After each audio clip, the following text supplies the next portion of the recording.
My wife said, "He listens to me." I replied, "Listen to these divorce papers." Then I emptied our joint account, kept the dog, left, and I smiled when he refused to leave his wife for her. "Hey, Reddit." "He listens to me," she said, her voice soft but certain, like she was explaining something obvious to a child. "Something you stopped doing years ago." I stood in our kitchen, divorce papers in one hand, phone in the other, watching my wife of 19 years justify her affair with our marriage counselor. The same man who'd spent 6 months taking our money while apparently taking much more from her. I'm 57. She's 53. We'd been together since I was 38, married at 39. 2 kids, both in college now. A mortgage nearly paid off. A golden retriever named Murphy who was currently pressed against my leg, sensing the tension in the room. "You're right," I said, setting the papers on the counter between us. "I haven't been listening, but I'm listening now. Listen to these divorce papers. I'll give you 24 hours to read them before my lawyer files." Her face went white. "You can't be serious. We can work through this." "That's what therapy is for." "The therapy where you fucked our counselor?" I asked, my voice steady. "That therapy?" She flinched. "It's not what you think. It's exactly what I think." I saw the messages, Victoria. All of them. I'd found them 3 days earlier. She'd left her laptop open, a notification from a messaging app one didn't recognize lighting up the screen. Curiosity got the better of me. What I found was 6 months of increasingly intimate conversations with Dr. David Patterson, the marriage counselor we'd been seeing since March. The messages started professional enough. Then they turned personal, sympathetic, understanding. Then came the compliments, the late-night conversations, the "you deserve better" messages. Then came the explicit photos, the hotel receipts, the "I've never felt this way before" declarations. Everything we'd paid him $200 an hour to prevent. "How long?" I asked, though I already knew. "It's not like that." "How long?" She looked at the floor. "Since June. For months. For months of sitting in his office, talking about our communication problems, our intimacy issues, our growing distance. For months of him nodding sympathetically, taking notes, suggesting exercises we could try at home. For months of me thinking we were making progress because she seemed happier. She was happier, just not because of anything I was doing. "I need you to understand," she said, tears forming. "You've been so distant, so focused on work. The kids barely knew you when they were growing up. You missed recitals, games, parent-teacher conferences. You were always too busy or too tired. David made me feel seen. He made me feel valued." "David," I repeated. "You mean Dr. Patterson, the man we paid to save our marriage while he was actively destroying it. That David. Don't reduce it to that. What we have is real." I laughed. Actually laughed. "Real? Victoria, he's your therapist. This is literally the most unethical thing a mental health professional can do. He could lose his license, his practice, everything. He said he's willing to risk it. For us." "For us," I echoed. "Have you told his wife that?" Her expression flickered, just for a second, but I caught it. "He's married," I continued. "Did you know that? 23 years. 3 kids. I did some research after I found your messages. His wife, Patricia, is a pediatric nurse. They have a nice house in Riverside. Family photos all over his Facebook page that he forgot to make private. Really lovely couple." "That's different," Victoria said quickly. "His marriage has been dead for years. He only stays because of the kids. His youngest is 25. Want to try again?" She had no response to that. "Here's what's going to happen," I said, pulling out my phone. "I'm going to the bank tomorrow morning. I'm withdrawing exactly half of our joint savings and checking accounts. My lawyer confirmed it's completely legal. I'm keeping Murphy because you're allergic and only agreed to get him for the kids anyway. I'm staying at Richard's until I find an apartment." Richard was my college roommate, now my best friend, who lived 20 minutes away. "You can't just take our money." "Our money," I interrupted. "Half our money. Perfectly legal. You're welcome to take your half. Though I imagine you'll need it.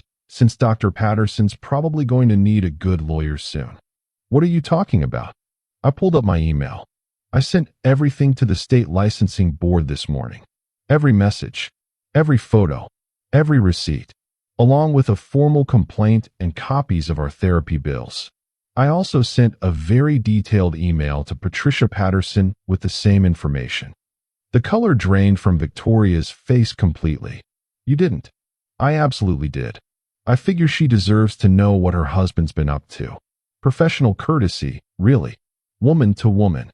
Well, man to woman, but you get the idea. You're destroying his life. No, I said calmly. He destroyed his own life when he decided to sleep with a patient. I'm just making sure there are consequences. The same way there are consequences for you. I can't believe you're being so cruel about this. So vindictive. Cruel? I asked. Vindictive? Victoria, you had an affair with our marriage counselor. You took our marriage problems, our intimate issues, everything I shared in confidence, and you gave it all to a man who used that information to seduce you. You looked me in the eye every week and lied. You came home from therapy and pretended everything was fine. You let me believe we were working on things. We were working on things. He helped me realize what I needed. He helped himself to a vulnerable patient. I corrected. There's a difference. And now you get to live with that choice. She started crying then. Real tears, the kind that usually made me soften, made me want to fix things. But something in me had broken 3 days ago when I read those messages. Something fundamental. I wasn't angry anymore. I was done. The papers give you the house, I said. I don't want it. Too many memories. You can have all the furniture except my dad's desk and the stuff in my office. I'm taking my car, you keep yours. Retirement accounts get split according to the law. No alimony because we both work. Clean break. What about us? She whispered. What about our family? There is no us, I said. There hasn't been for a while, apparently. As for family, the kids are adults. They'll understand. Or they won't. Either way, it's not going to change anything. You haven't even asked if I love him. I paused at that. Looked at her. Really looked at her. The woman I'd built a life with. The woman who'd been by my side through my father's death, through her mother's cancer scare, through every major moment of our adult lives. Do you? I asked. Yes, she said without hesitation. I do. I love him. Then I hope it works out, I said. And I meant it. I genuinely hope he leaves his wife and you two ride off into the sunset together. I hope it's everything you think it is. She looked confused. You're not going to fight for me? No, I said simply.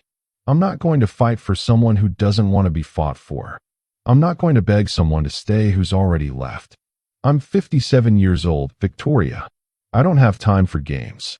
I grabbed Murphy's leash from the hook by the door. He bounded over immediately, tail wagging. I'll come by tomorrow for the rest of my things, I said. Please don't be here. I don't think I can do this conversation again. Wait, she called as I reached the door. What am I supposed to tell people? What am I supposed to say? I turned back one last time. Tell them the truth. Tell them your marriage counselor turned out to be a really good listener. Then I left, Murphy in tow, overnight bag in hand, the divorce papers sitting on the counter like a bomb waiting to detonate. Richard's guest room became my base of operations. He didn't ask questions, just handed me a beer and pointed to the room. His wife, Monica, gave me a hug and said I could stay as long as I needed.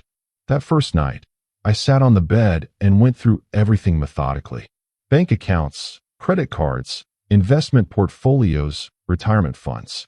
I documented everything, took screenshots, made lists. My lawyer, Tom, had been thorough in his advice. The next morning, I was at the bank when they opened. I withdrew exactly half of our joint savings, $43,000. Half of checking, $8,000. I opened a new account at a different bank and deposited everything. Then I called the credit card companies and removed myself as an authorized user on our joint cards, paid off my half of the balances. By noon, I was financially separated from my wife. Tom filed the papers that afternoon. The real fireworks started that evening. My phone rang at 6. Victoria.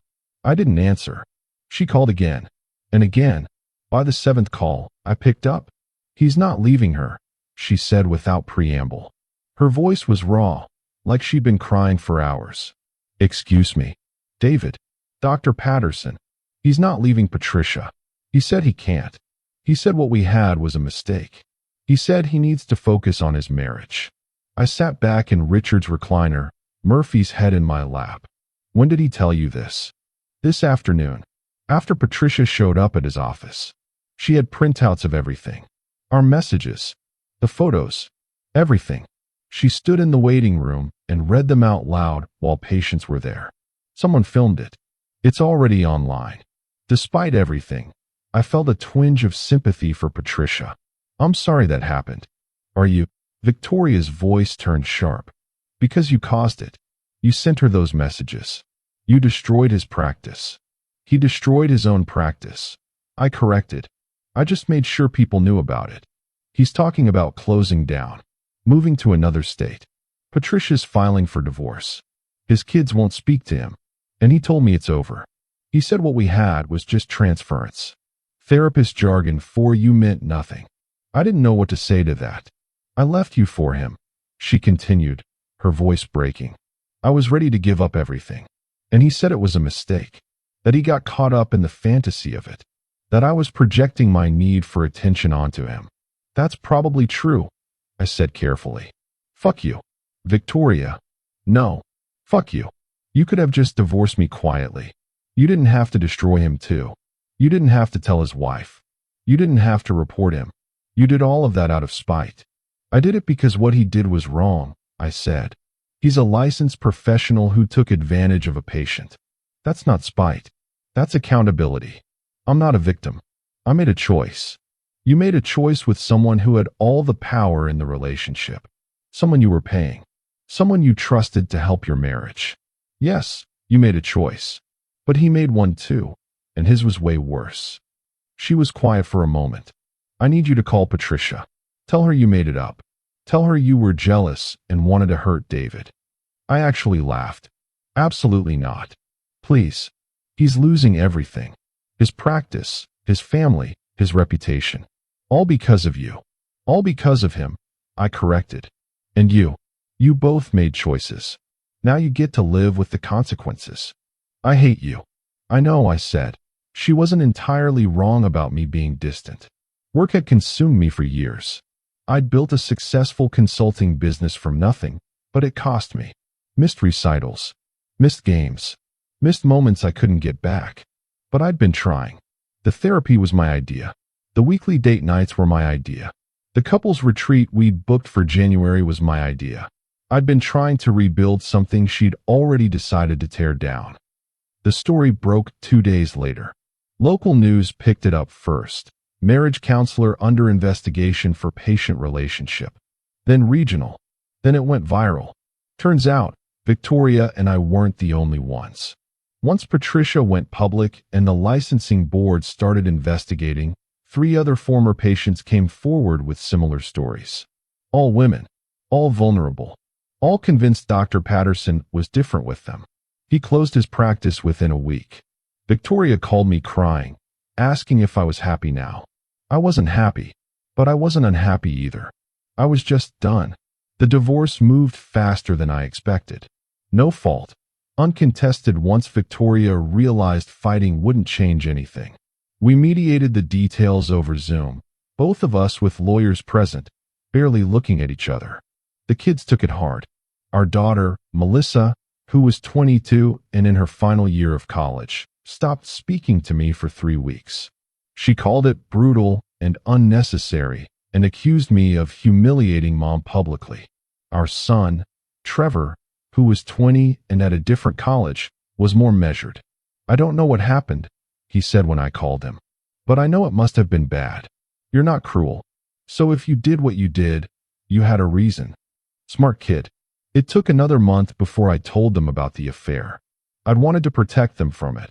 But Victoria told Melissa first, in her version where I was controlling and distant, and drove her into another man's arms.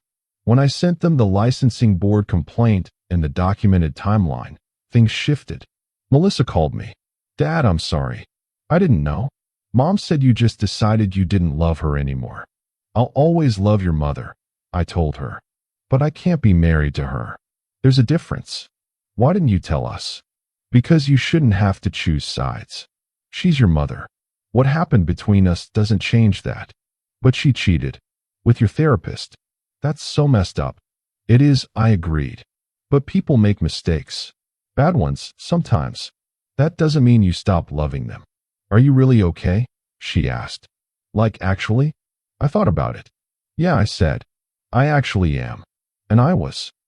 3 months after I moved out, I signed a lease on a small 2-bedroom apartment downtown. Murphy loved it because there was a dog park 2 blocks away. I loved it because it was mine. I threw myself into work, taking on new clients, traveling less, focusing on projects that interested me rather than just paid well. I started going to the gym again, lost 15 pounds, started sleeping better. I also started therapy, real therapy, with a woman named Dr. Chun who came highly recommended and had a strict policy about professional boundaries. We talked about everything, the marriage, the kids, my father's death 5 years ago that I'd never properly processed, my tendency to bury emotions in work. You spent 19 years building a life with someone, she said during one session. It's okay to grieve that, even if ending it was the right choice. I don't feel sad, I admitted. I feel relieved. Does that make me a bad person? No, she said. It makes you honest. 6 months after the divorce was finalized, I ran into Patricia Patterson at a coffee shop. She recognized me first. You're Victoria's husband. Ex-husband. I am, I said. I'm sorry about everything. I know my email. Don't apologize, she interrupted. You did me a favor. A painful, horrible favor, but a favor nonetheless. We ended up sitting together, 2 people bonded by betrayal and dissolution. He's working at a call center now, she told me, selling insurance. The licensing board suspended his license pending investigation. He'll probably lose it permanently. 3 other women came forward. Did you know that? I heard. 23 years, she said, stirring her coffee. I gave him 23 years. Put him through graduate school. Raised 3 kids mostly alone because he was always at the office. Building his practice. Making a name for himself. And this is what he was doing. I'm sorry. Don't be. Like I said, you did me a favor. I could have wasted another 23 years. Now I'm free. I'm dating, actually. A surgeon at the hospital. He's kind. He's honest. He doesn't sleep with vulnerable patients. I smiled at that. Good for you. What about you? Are you dating? Not yet, I admitted. Still figuring out who I am without being married. Smart, she said. Take your time. I waited a year before I started. Best decision I made. We exchanged numbers, promised to get coffee again. 2 collateral damage survivors, making our way forward. The final chapter came almost 9 months after I'd left. Victoria called me on a Saturday morning. He's engaged, she said without greeting. David. Dr. Patterson. He's engaged. I'd been making breakfast. I put down the spatula. To who? One of his former patients. The one who came forward third. They've been together for 6 months apparently. Since right after everything blew up. She's 28. I didn't know what to say. He told me I was special. Victoria continued, her voice empty. He told me what we had was different. Real. And now he's marrying someone 15 years younger than me. Someone he met the same way he met me. I'm sorry, I said, and I meant it. Are you? Because I keep thinking about what you said. That day in the kitchen. You said you hoped it worked out. That you hoped he'd leave his wife and we'd ride off into the sunset. Did you know? Did you know he'd do this? No, I said honestly. But I knew the kind of person who'd start a relationship the way you two did wasn't going to end it any better. She was quiet for a long moment. I ruined everything, didn't I? Our marriage. His practice. His family. All for nothing. Not for nothing, I said. You learned something. That's not nothing. What did I learn? That I'm stupid? That I'm gullible? That you're human? I said. You made a mistake. A big one. But you're human. Do you ever think about us? She asked. About what we had. Sometimes, I admitted. Usually the good parts. Melissa's birth. Trevor's first baseball game. That trip to Maine where it rained the whole time, and we didn't care. Those moments were real. They still matter. Do you hate me? I thought about it. Really thought about it. No, I said finally. I don't hate you. I don't think I even understand you completely. But I don't hate you. Do you think we could have fixed it? If I hadn't. If I'd just told you I was unhappy. Maybe, I said. But we'll never know now. I'm sorry, she said quietly. For everything. For hurting you. For lying. For all of it. I know, I said. I forgive you. And I did. Not because what she did was okay. But because carrying around anger was exhausting. And I was tired of being tired. A year after I moved out, I took Murphy to the dog park and met a woman named Claire. She had a rescue mutt named Biscuit who played with Murphy while we sat on a bench and talked. She was 52, divorced for 3 years, with 1 kid in graduate school. She worked as an architect. She loved hiking and hated running. She thought Murphy was handsome, and Biscuit was a distinguished gentleman despite his questionable lineage. I asked her to coffee. She said yes. On our 3rd date, she asked about my divorce. My ex-wife had an affair with our marriage counselor, I said. I found out, filed for divorce, reported him to the licensing board, and moved on. That's very matter of fact, she observed. It was messy at the time, I admitted. But it's been a year.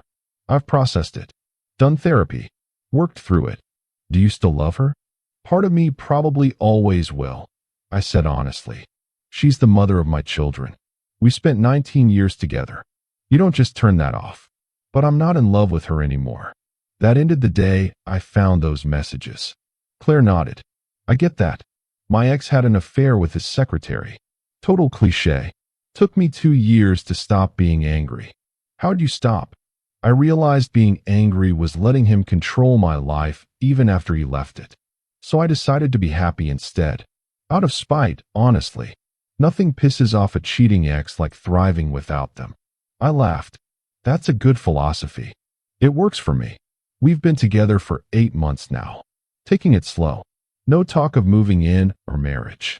Just 2 people who've been through the wars, found each other, and decided to see where it goes. Murphy approves. Biscuit's still deciding.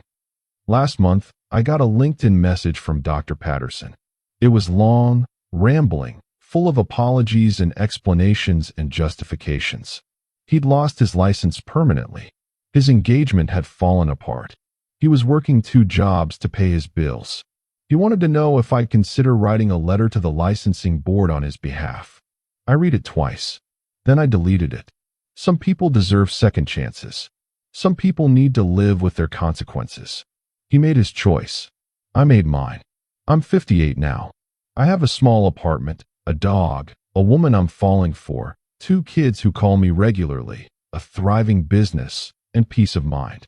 Victoria, as far as I know, is still in the house. Still alone. Still figuring out what comes next. I hope she finds it. Whatever it is. I really do. But it's not my problem anymore. I stood in my kitchen 19 months ago, divorce papers in hand, listening to my wife tell me about a man who listened to her. Now I'm sitting in a different kitchen, Murphy at my feet, Claire making breakfast, and I'm listening to something better. The sound of my own life, finally my own again. And I'm smiling, because sometimes the best revenge isn't revenge at all. It's just living well.